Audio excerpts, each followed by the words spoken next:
Good morning, good morning, good morning. I am Catherine, your host. We are back for another edition of Good Morning to the Leader in You.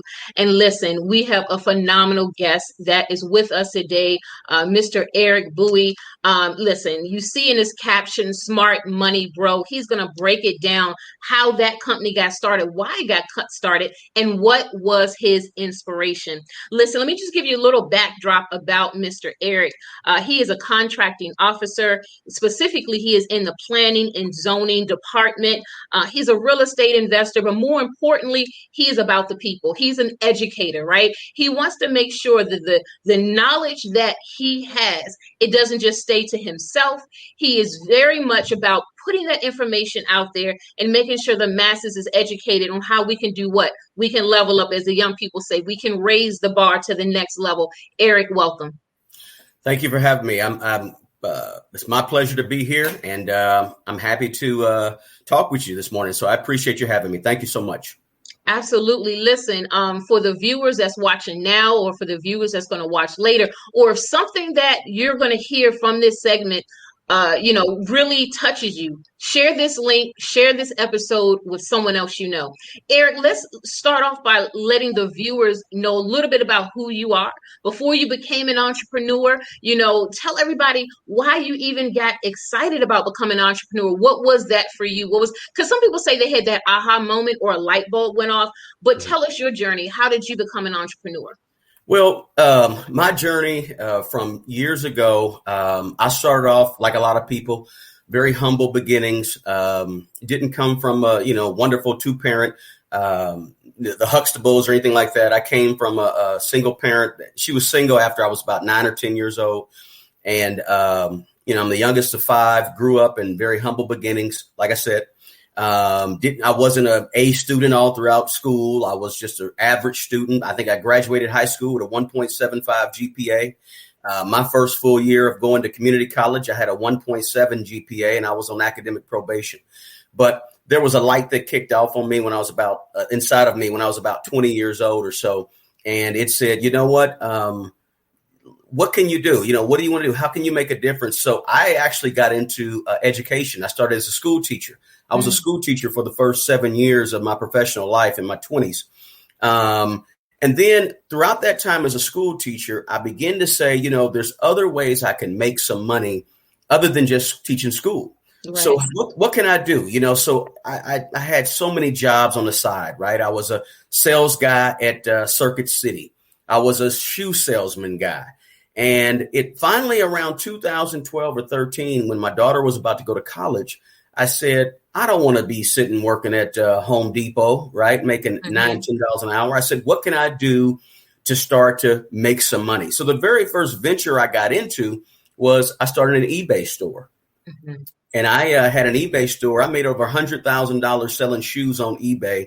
And I did that all in the effort of helping my daughter go to college. Mm-hmm. And so ultimately, throughout that time also, I started buying real estate. Even back about 20 years ago, I actually started buying real estate.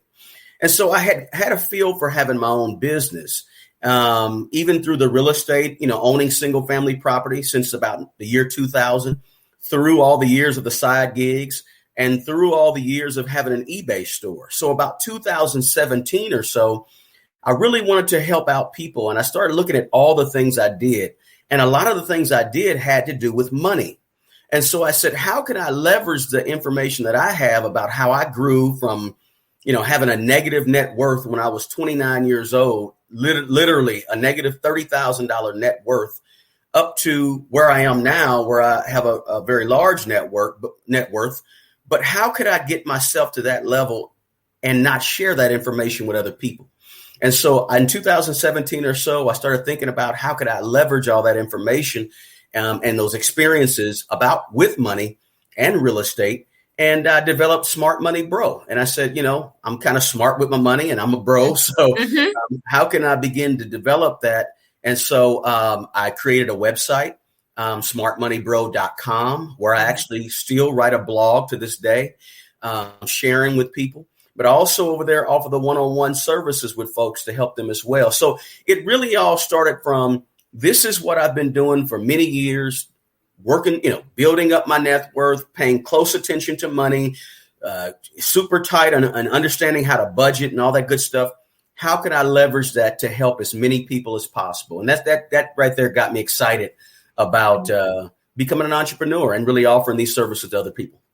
Wow. Eric, is so many things that you mentioned, and we're going to unpack some of those things. First thing I want to say, for those that's watching now, watching later, I want you to understand where Eric started. He was very transparent with that, because there may be somebody watching now and saying, well, you know what? I don't have all the money. I may not even have the best grades in school. So how can I even be considered to even make it to the other side? You're watching a gentleman right now that was there, but didn't stay stuck there. So we speak life to anyone watching right now, that you do not have to stay stuck in the situation that you're in. Your financial situation can shift. And this is why we have Mr. Eric on with Smart Money Bro, sharing tips and information on how he transformed his life. Let me ask you, Eric, you were in school, you shared about the GPA, you shared about the in debt, I think you said 30,000. But then something kicked in for you in your why, and that was your daughter, right? And I'm saying this for a reason. For those that may feel that you're stuck in a situation, you need to know what your why is, because your why is going to pull you out of that situation. But I think it's so interesting. You mentioned you set up an eBay account and you netted over, I think you said 100,000. Right? Mm-hmm. Did you have anyone teaching you or training you how to do it? Or did you just figure it out on your own? Well, YouTube was your best friend and still is your best friend. Back in 2013, what I said was, how could I get into understanding buying low and selling high? Okay. A real basic economical thing that we all do, and we understand that in terms of business.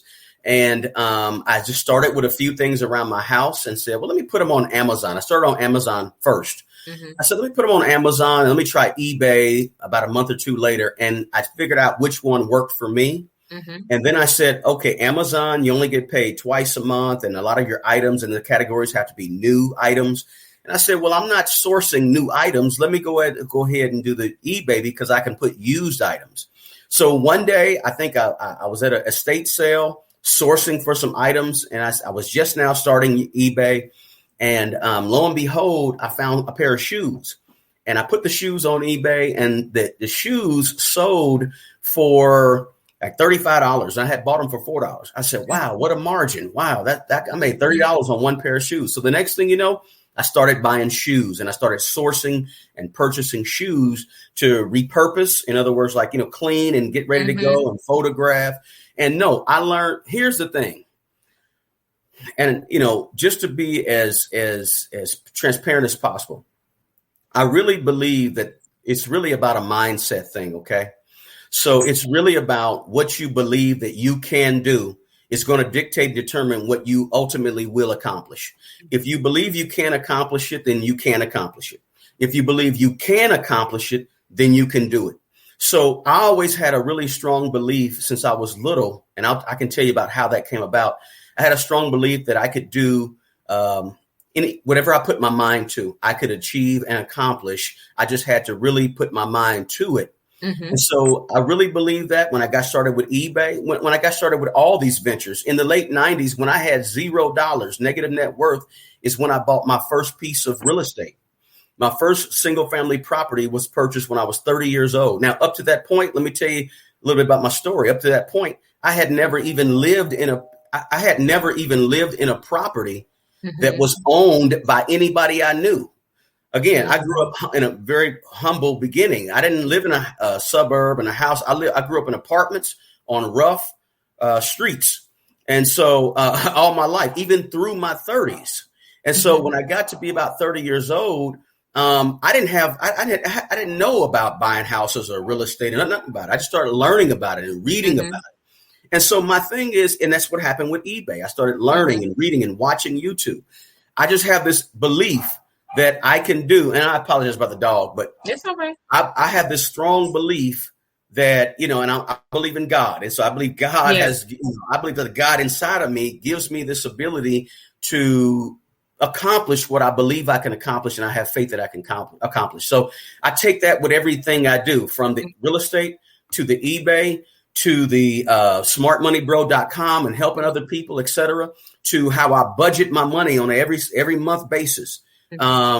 everything I do, I believe that I can accomplish it if I just put my mind to it. So let me just kind of give you an idea where that came from. When I was working with young people for 7 years as a school teacher, I taught middle school. Mm-hmm. And so one of the things I learned is that, and I learned this when I was a child because it happened to me, is that if you make a person's success, if you tie it to their effort, you have a better outcome with that person. Instead of you can tie it to their effort, or you can tie it to who they are innately inside of them. Mm-hmm. That's the wrong thing, because if you tie it who they are innately, then they don't have the understanding that they can make changes or that they can turn things around. But if you tie it to their effort, it allows them the bandwidth and the space to make changes in how hard they try.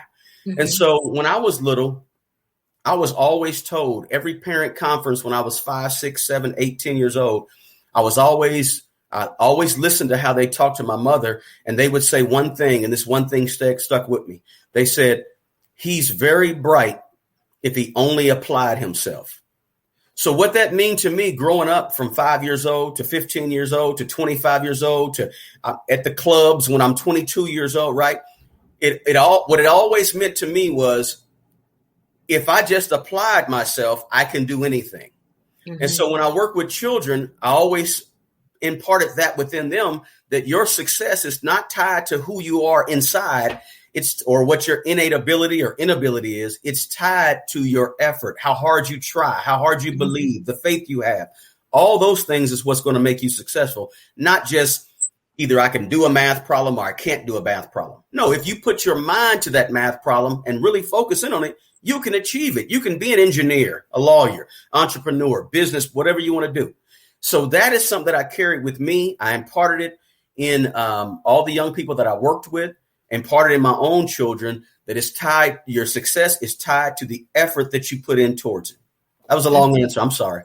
No. I know our viewers right now that's watching is definitely soaking up, as I am soaking up what you're saying. I mean, I always call it golden nuggets. What I'm getting from you is, even though you may not have had a trainer, you didn't have a coach, you didn't have a teacher to teach you about the eBay, to teach you about the real estate, but you used the tool that everybody has. You went on YouTube. That's right. You started reading. You started researching. And so where am I going with this? Anybody that's watching now, you may feel that you're stuck. You may feel that you don't have all the knowledge that you have. Use what you got. That's what I'm hearing from Eric. He used what he had. That's and right. he talked about how he was at this estate. And you bought a $4 pair of shoe, flipped it for $35. And so when you look at that, you mentioned about the profit margin. So I want us all to think right now, what tool do you have in your arsenal? Mm-hmm. What do you have within your resources that you can grow your business model? Because a lot of times I think we get stuck, and this is why we call the show Good Morning to the Leader in You, because the whole purpose of this show is to awaken the leader in you, all that untapped goodness on the inside. Let me tell you something. Eric is speaking to our heart and our mind right now to use what you got. That's what I'm getting from you. So in using what you got, speak to that person that says, well, you know what, I've gotten started. I'm kind of making some traction, but I feel stuck. And I may not have a lot of support system. Kind of talk about, if you don't have support system, how do you move forward if someone may be in that situation? Yeah, well, there's a few things to think about. I mean, really, success, in my opinion, really starts in your mind and how you think, and having a positive mindset about things and looking on the bright side and being optimistic. I'm not saying don't be realistic, right? We know you have to be realistic about things and where you are, but you also got to think optimistically. If you don't have, listen, people always come to me, and let me give an example. People say to me things like, and I've had this happen to me, can I borrow, can you co-sign for me? And one of my rules of money is that I never co-sign for anybody, not even my own son. I have a son who's 32 years old, and I got some grandkids and all that good stuff. I don't co-sign. I don't loan money to anybody. What I do is I give people two things. I will give them what I can. If you ask for $1,000 and I have 100, or if I have 50, I'll give you what I can. Whatever, I might have $500. But I also try to give people the number two thing, which is a different way of thinking about something. Because every time you look at a situation and you feel like you need help, and you might be that entrepreneur who has ran out of resources or people to support you, then if you just call in one person That one person might be you, or it might be me, it might be you. But if you call in one person, that one person can give you a different way of looking at something, a different way of viewing your situation, and give you maybe some alternatives to think about. Because your mind, everybody's mind has only so much space, right, to think about the different alternatives and, ways of going about things and so forth.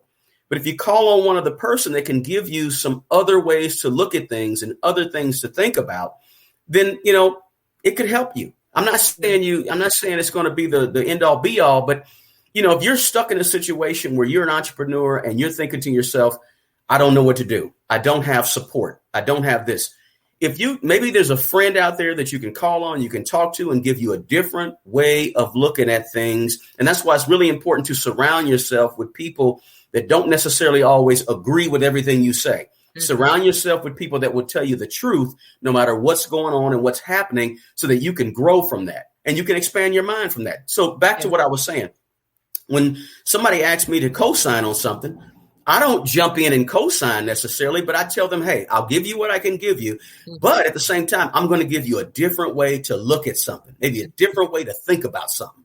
And oftentimes that different way of thinking about something or looking at something is the catalyst you need to encourage you to keep going, or to maybe shift, or maybe pivot, or maybe do something a little bit different that will help you reach your ultimate success. Yeah. As you were talking, the one word that popped in my mind was perspective. Everything that you're saying is talking about shifting our perspective, shifting how we think on things, shifting our outlook. So in other words, what is your perspective when you look at your business? What is your perspective when you think about, I'm trying to grow my business and I don't have resources? Well, shift your perspective and see, what do you have? Let me tell you something.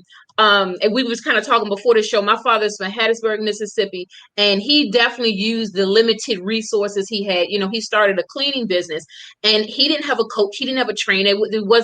That just wasn't there for him. Right. He used what he had. That's and this is what Eric is saying. Use what you have and build. And quite honestly, this show is called Good Morning to the Leader in You. Sometimes leaders, you may not have nobody to lean on. You only sometimes may have yourself. And if you're in that situation, that's where how they say it, the rubber meets the road, where we have to stand, right? And if in the face of adversity, sometimes we have to stand in the face of what may appear to be a mountain in our business. Talk about a little bit more about Smart Money Bro, because there's somebody watching now or watching later, or somebody's going to send them this link. How can someone, sign up for your services? What are your services with Smart Money Bro? So over at smartmoneybro.com is where I write, and it's just like it says, Smart Money Bro, all one word.com. What I try to do over there is I do write a blog, but I also work one-on-one with folks, just kind of personal, talking about personal financial stuff. And I talk about my story, how I went from nothing to a whole lot of something, how I grew my eBay business. There's a lot of different areas I can help people in, whether it's a small business, whether it's growing your net worth, understanding how to budget your money on a regular basis. Maybe it's something as simple as pooling your family money together, which is something we do in my family. 5 or 6 of us get together once a month. We have a meeting. We put all our money together. Just that whole thing about group economics. Whether it's investing in the stock market, mutual funds, ETFs, index funds, whatever you may do. These are all things that I work with people on a one-on-one basis to help them establish. It could be something as simple as, I had a death in the family, and now we have a windfall of $20,000 and we're not sure what to do with it.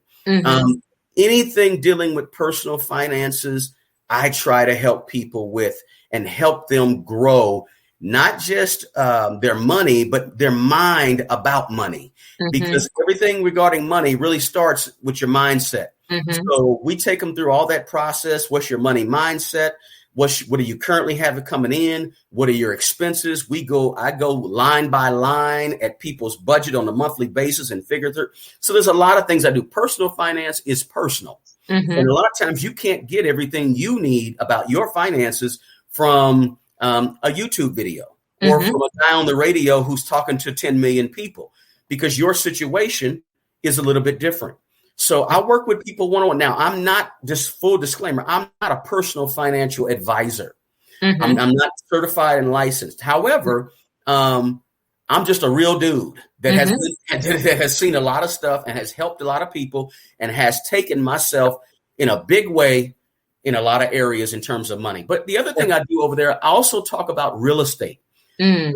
Growing your real estate portfolio. If you want to get into real estate, if you want to get into the buy and hold method of real estate, or you want to flip houses, or you want to wholesale houses, or you want to buy commercial, or you want to speculate a little bit and buy some land, I help people with those thought processes as well to sort of see where they're at and help them grow their portfolio or even start a real estate portfolio. I started, like I said, when I was 29, 30 years old, I started with basically nothing. Negative net worth, but I was able to buy property over the time, and I made I had some failures with properties too, but I also had a lot of success with property. And so I sit today, on a multi-figure hundreds of thousands of net worth, not because I did everything right, but because I made failures and I learned from those failures and got better and better. So I do all those things over at smartmoneybro.com, and there's contact information in the contact tab there where you can reach out to me. I also just started a YouTube channel also. If you just plug in your search engine, Smart Money Bro, you'll see me talking about real estate and money on YouTube as well. Absolutely. I want to explore two pieces, statements that you mentioned. I want to explore the group economics a little more, but also before we go to that one, I want to explore about the mindset as it relates to money. So let's go back to when you was 29 going on 30 in the financial situation you was in, but you also, that was the same turning point when you got into the real estate industry. Yes. Now, speak to where you were at mentally. What was that shift? I know, of course, you wanted to do right because you had your daughter, but what had to shift in your mind to shift the finances? Do you see what was the shift?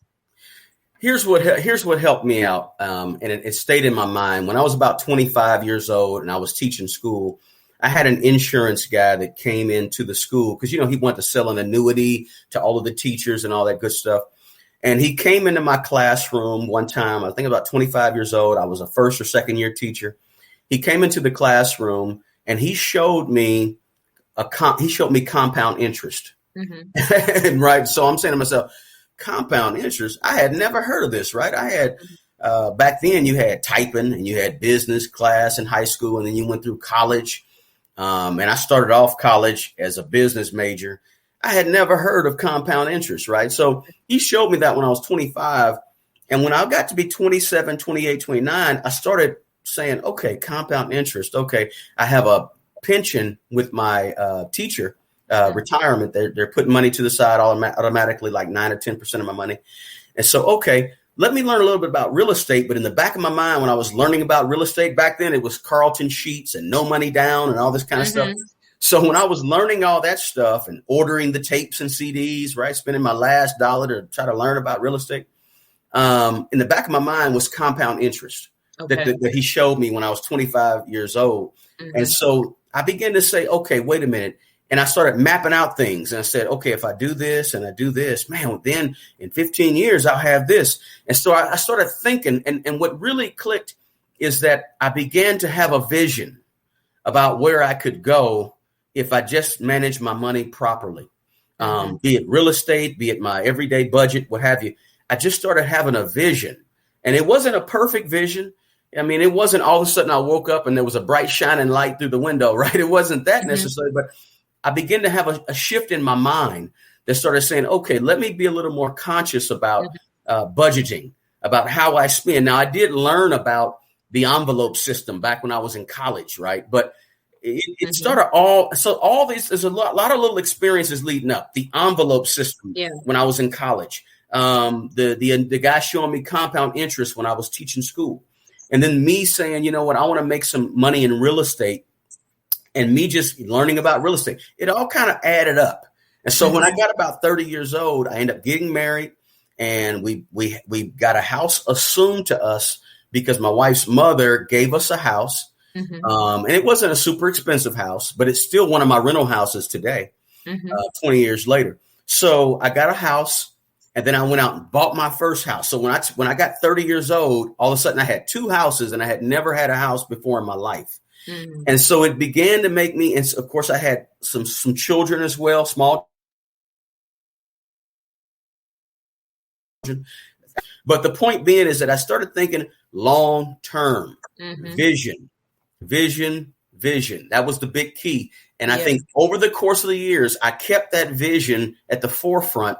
And that vision was, where I want to go, what my life is going to look like in 15 years or so. And so I had that vision always driving me, because vision, speaking to your entrepreneurs, vision is really, really important, because when you have the right vision, it's going to make all the decisions for you. Mm-hmm. So in other words, if you have that, and I'm a believer in things like vision boards and things like that. I think somewhere in Habakkuk it said, make the vision. Write the vision or make it plain. That's right. And so I'm big on making your vision plain to you, because what'll happen is that if you want to make a decision, then all you got to do to learn to know if that's a right decision or a bad decision, look at your vision. Whenever I deal with people on a one-on-one basis, the first thing I ask them is, what are your goals? Because your goals, AKA your vision, mm-hmm. should be dictating your decision making, your choices. Should I go on vacation? Should I not go on vacation? Do we need to do we need to put that car on a lease, or do we need to buy it right out cash, or do we need to just go ahead and pay payments on it? Your vision should be dictating that. And same thing in your business. What is your business, your vision, your goal for your business? If you want to make $100,000 in sales by the end of this year, then what business decisions are you making to make that goal or that vision a reality? So vision is very important. I'm not talking about dreaming pie in the sky. I'm talking about real live, quantifiable, measurable goals that you can actually have and action steps to get there. And if it doesn't line up with those goals, you don't do it. Mm-hmm. So once you have a vision, it's like it's not only making things plain in the future, but it's making choices plain right now in the present. So that's why vision is very important. And once you have that vision, I would tell all entrepreneurs, have a vision, make sure it's written down, make sure there's goals under those visions, and make sure there's action steps under those goals, so that you can reach and you can measure whether or not you reach them. Right? Yeah. I want to sell $100,000 in sales this year by December 31st.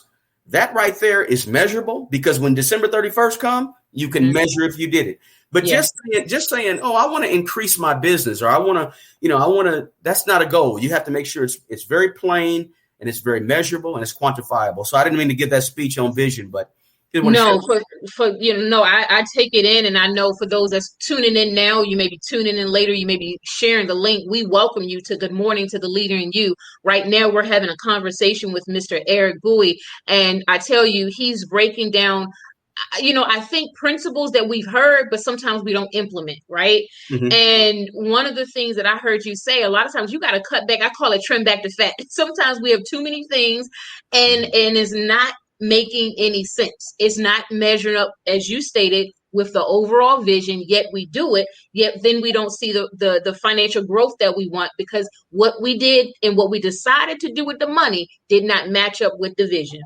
Listen, as we get ready to wind down this segment, I don't want to close out before you elaborate a little bit more on group economics. And there's a reason why I want you to elaborate on it, because when we talk about, I'm sure you've heard conversations about how can we better our community? How can we better our families? You said a few minutes ago, you and your family, I think you said about 6 of y'all get together, you discuss whatever financial strategy you want to put together. Talk about group economics and how that can shift a family, how that can shift a community before we wind down the show. Excellent. Good question. One of the things that we did back in 2015 is my family, at the urging of my mother. Okay. Mm-hmm. I had one of those mothers who grew up during segregation and things like that.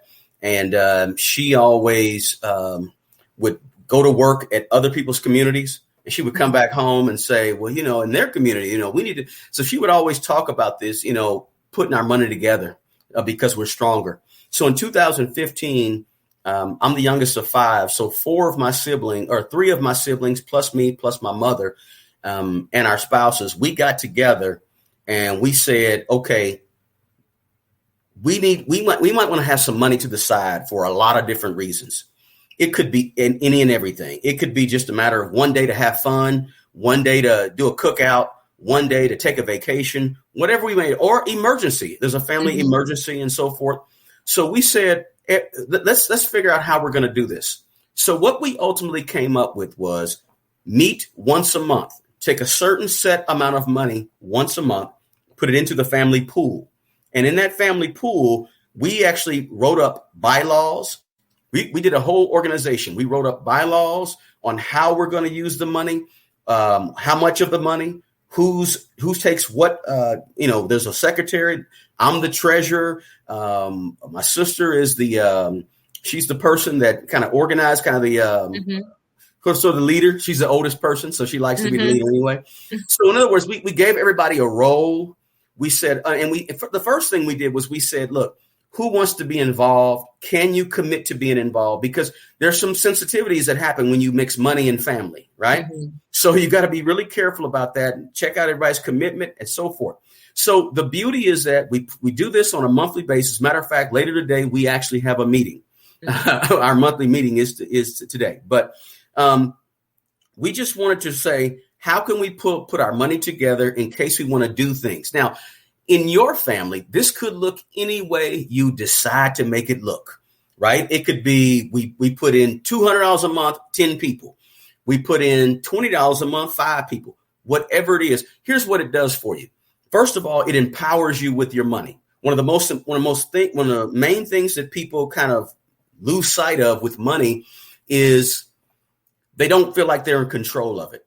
Okay, they feel like that somehow it's not in control, and man, this money is. And so money is pulling you all these different ways. But one thing that it does when you pull your family, your money together, is it helps you all feel a sense of control and ownership and leadership over your money, over your finances, because you get to make all the decisions. And, in our community, there's a lot of us that we're not used to making a lot of decisions with money. Decisions are made for us and we pay those bills, right? But when you are able to say, hey, let's take our money and every month we have $150 and we might have our money in a bank or at a Vanguard or a Charles Schwab brokerage account, and it's growing and we got $10,000. We got $20,000. Look, for some of us in our community, having a pool of $10,000 is beyond anything we could ever imagine, right? For some of us, having a pool of $50,000 would be like, whoo, all of a sudden you feel a sense of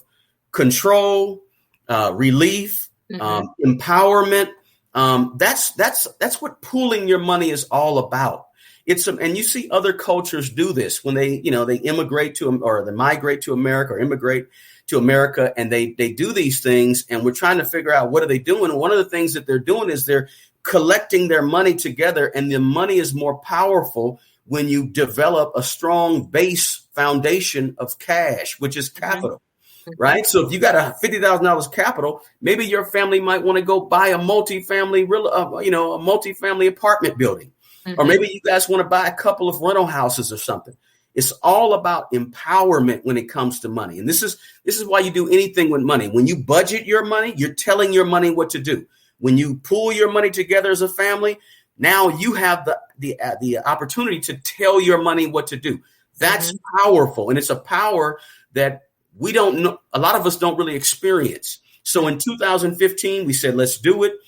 We did it. Thankfully, everybody's intact still. Nobody's going, had any problem. But it's all about being able to take your money, put it together, whatever you choose, whatever amount.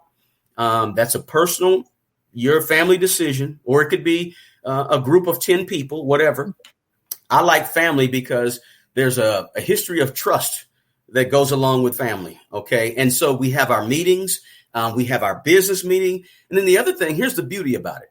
It allows us at some point, at least once a month, whenever we decide to get together, to actually have some fellowship with each other. Right? So you may not live near each other. You might want to do this on Zoom, whatever it is. It gives you not only time to build and grow, time to feel empowered with your money, because I'm going to guarantee you, there's somebody in your family that is not used to doing that with money. They don't have an understanding of money that you may have. But at the same time, now you're teaching them, or they're learning what it's like to grow money.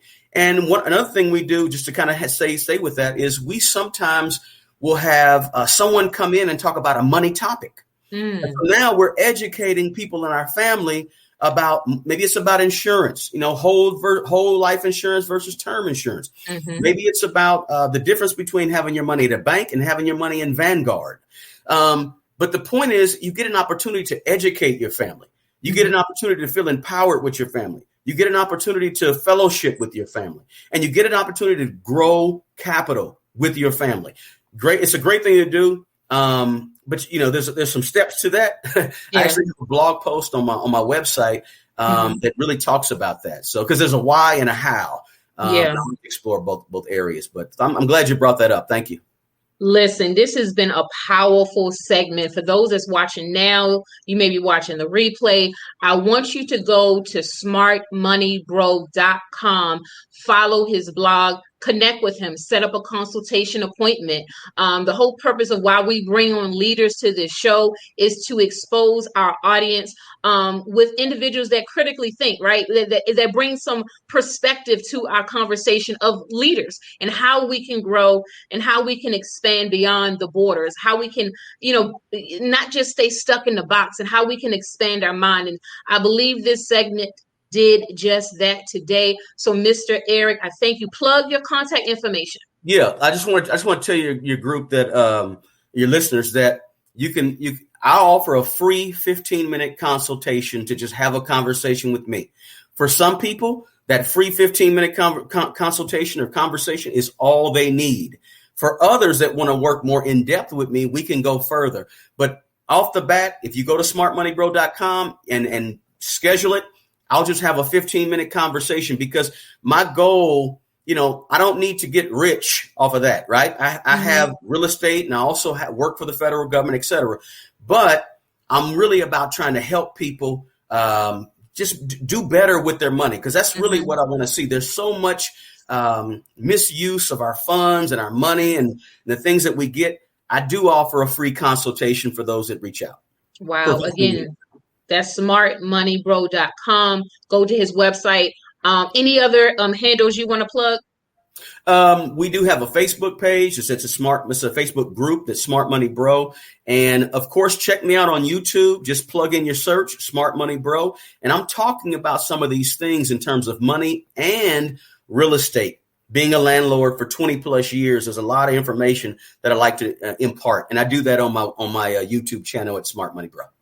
Absolutely. Listen, ladies and gentlemen, leaders, we're about to wind down this segment. We want you to stay plugged. Next week, we're going to have another leader on this show, dropping gems, dropping golden nuggets, as I always say. Again, Mr. Eric, thank you for coming on. And I believe what you imparted to us today, definitely with everything, with your transition, but the piece about what your family is doing, I think is huge. And I believe if we adopt that same philosophy and mimic it, what makes sense in our families, we can ultimately see the community change, because when the family nucleus change, that impacts the community. And with that being said, we're getting ready to close out. Good morning to the leader in you. And like I always say, we're going to see you at the top. Thanks for having me. Absolutely.